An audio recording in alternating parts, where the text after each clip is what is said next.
Hi, I'm G Charman and welcome back to my series of Dinner Delights. In this episode, I'm going to show you how to cook a delicious white chocolate and peppermint mousse.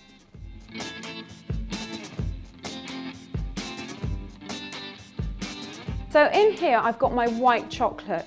Now white chocolate is a tricky little thing and it splits really easily when you try and melt it. So there are a couple of rules to go by.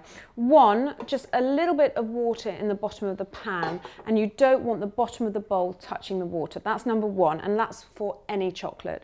And then second of all, you just need to be patient and take your time. Bring the water up to the boil. Once your chocolate starts to melt, turn off the heat and then let it melt slowly. If you keep the water going underneath, it starts to cook and you'll split it and it'll go lumpy and grainy. So this is just beautifully melted. It's taken about 10 minutes and that's exactly what you want. So patience is the key with that one. So that's done. And then in here, as with any mousse, you need egg whites. These are 2 fresh free-range egg whites in a bowl, and you just want to whisk these to stiff peaks. Now there's a little tip, but I'll get to that in a minute.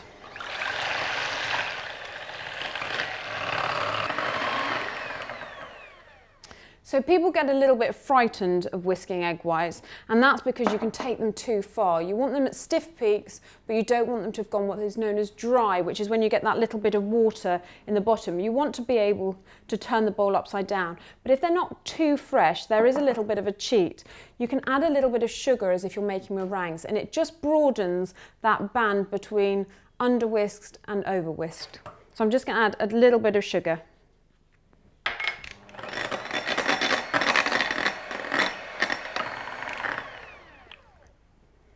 And then you have nice stiff peaks. Now again, I'm a lazy cook when it comes to washing up and things. If you do your egg whites first, you then don't need to wash your beaters for your cream. If you do your cream first, these need to be clean before you do your egg whites. So I'm just going to whisk my cream up until it's nice and firm.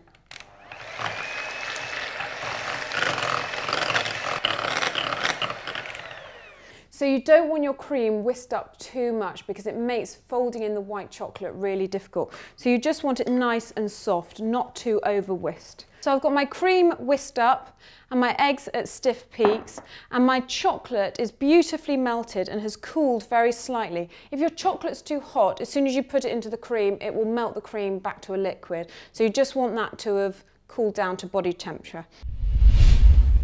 So your chocolate now goes into your cream.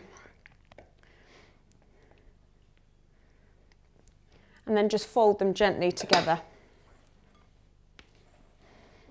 Now all the ingredients for this recipe can be found in the description box.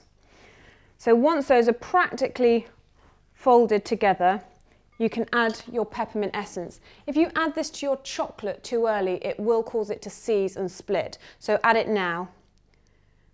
And then a good spoonful of your egg white. This will just help loosen the mixture and you won't lose too much of the air because you need to sort of mix in quite vigorously. And then now, gently, gently, you can fold in the rest of the egg white. And folding, I find the best way to do it. One hand turns the bowl, the other the spatula, going round the side and then underneath and over. If you get a few little flecks of egg white, don't worry. It's better to not over mix it and have a few little bits of egg white on the top. If you're using milk chocolate, you can always use orange extract as well. Or you could, if you don't like peppermint, use a bit of amaretto, brandy, rum, anything really. And then it's simply into glasses. Now this is one of my favourite desserts, and if I have people around for supper, I try and have this somewhere. Now it's either as a main dessert in a glass like this, which you can just fill up. And white chocolate tends to be lighter than dark chocolate, so the mousses tend to be beautiful and light, and it's quite difficult to mess that up. Or I have it as a sort of second dessert if I'm having something different, or if other people have already had the mousse before, and I put them in these little tiny glasses as well. Now, if you like this recipe and want to see more, why not click on the subscribe button? Now, once they're done, you pop them into the fridge and leave them to chill for about, well, minimum an hour, but overnight or even a day or two is fine. So these are now out of the fridge, and I know which one I would go for, larger rather than smaller. But just to finish them off, because they do look a little bit plain, I've got some flake, just bought flake. If you don't have that and you have a bar of chocolate, you can easily use a cheese grater and grate some of that over. But again, it's all about being slightly lazy and making things simple when you've got guests round. And then pastry chefs, I'm sure, will be going mad around the world saying the mint sprig is out and not in fashion anymore. But who am I to care? I still have my hair in a bob. So a little sprig of mint just in the side to give it a little bit of colour. And there you have it. It's super simple, a really delicious white chocolate and peppermint mousse. And to be honest with you, this is my favourite dessert of all time.